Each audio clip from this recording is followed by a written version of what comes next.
Okay, so what's up, MPL fans? We are back for week 3 of MPL Philippines season 15. This is your host, Elex, and I'm here to discuss all the happenings for today's matchups.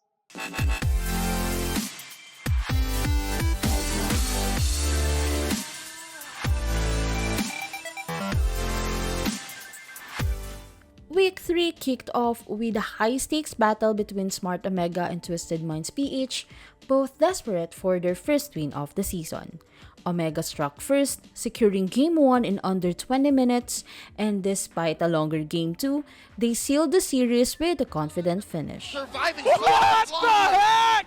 Super Yoshi! There's no way! Yoshi's still living!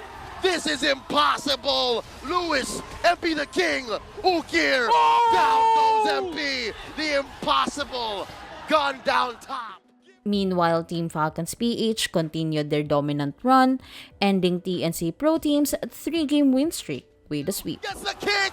Targeted by the turret! In goes the rest of Falcons! Lansing gets taken up from the back line! Kyle tempers the place under Cousin! Yowie falls! Lord JM the last one left! Now they're all gone! This match was historic as Few became the first player in MPL PH history to reach 3,000 assists. You can see. Oh, Yowie jumps in. big jump by Yowie. Catches Ogwin and the answer. Here comes Kyle Teasy and the glorious pathway. The answer, the feather strike. Down goes Yowie, 1-for-1. Currently the trade.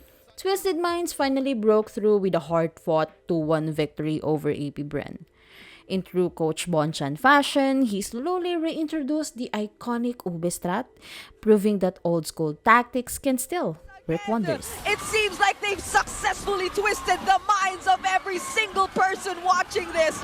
Twisted Minds secures the win against AP Bren.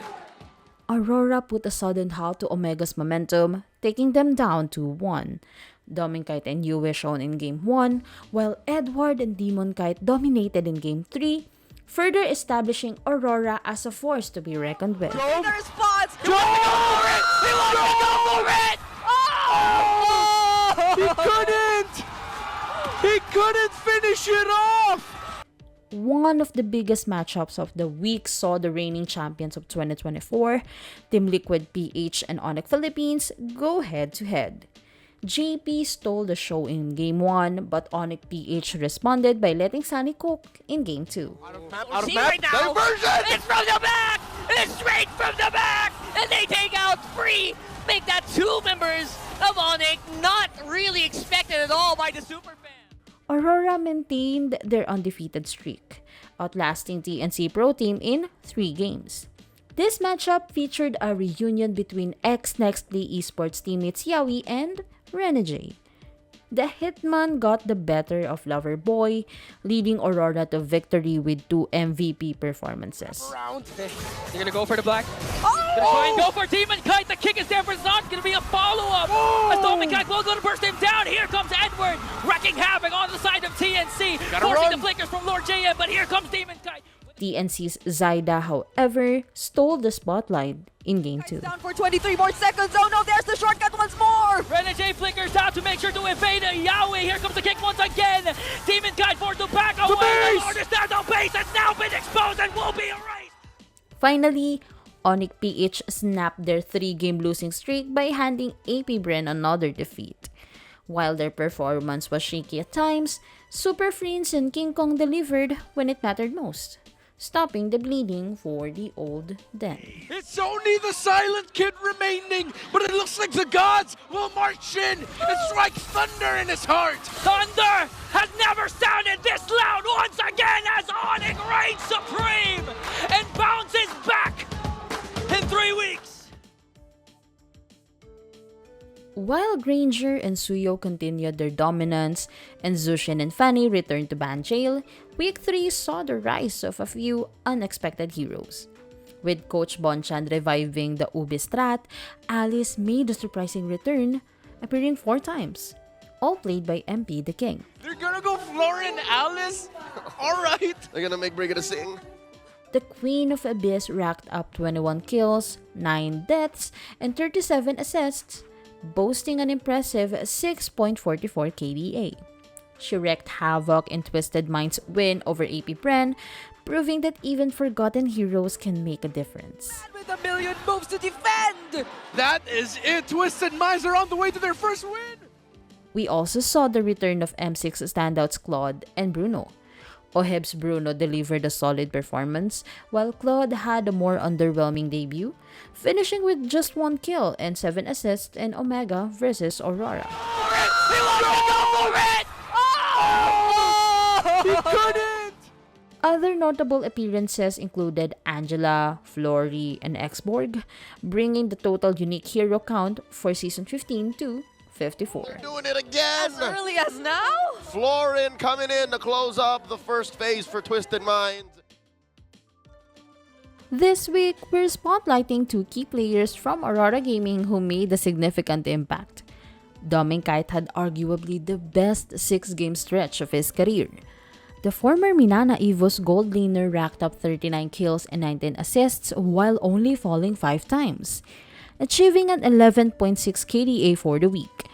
He dominated in Game 1 against Smart Omega and Game 2 versus TNC, securing double-digit kills and multiple deathless games. The backlines with the blazing duet, but it seems like Aurora will be taking the double kill. That's Jom and Super Yoshi down as well. AOT landed onto one, and they take out the jungler.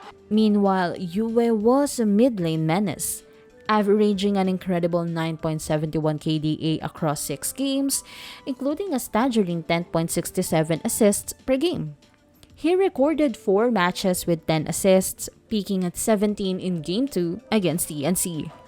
Our MPL PH Team of the Week is essentially the entire Aurora squad: Demonkite, Renegade, Edward, Dominkite, and Yue. Honorable mentions go to ONIC PH's Calra and Super Friends, Team Liquid PH's Carl TZ, Smart Omega's Super Yoshi and Okir, Twisted Minds PH's Escalera and MP the King, and Team Falcons PH Kyle TZ and Few. Outside the land of Dawn, there's never a dull moment. Yeet! Here's Coach Arsy explaining the secret to his perfect calamares Ano recipe. lang, kailangan lang siguro fresh, tsaka tama lang din yung timpla talaga. Okay. Dadala po kasi na sample. Pwede.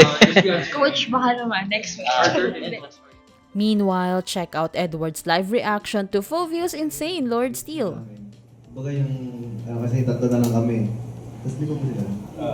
Ayun, tapos parang naisip namin kapag na-hold ring guard, parang mahirap pa kami mag-death. So, ayun.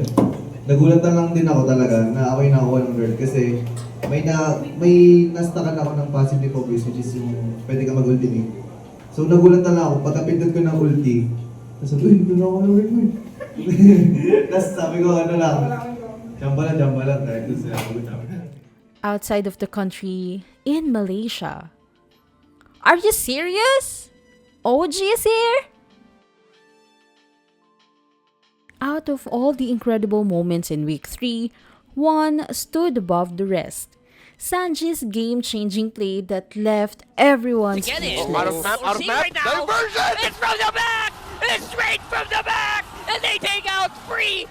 Make that 2 members of ONIC not really expected at all by the super fam. The top of the leaderboard remains unchanged, with Team Liquid PH and Aurora Gaming sitting at 5-0. Team Falcons PH is close behind, while TNC Pro Team took a slight dip but still holds on to 4th place. Meanwhile, Smart Omega and Twisted Minds have finally picked up their first wins of the season. Week 4 promises to be a thriller, starting with a grudge match between Yawi and his former org, Team Liquid PH, as he faces them as part of TNC Pro Team.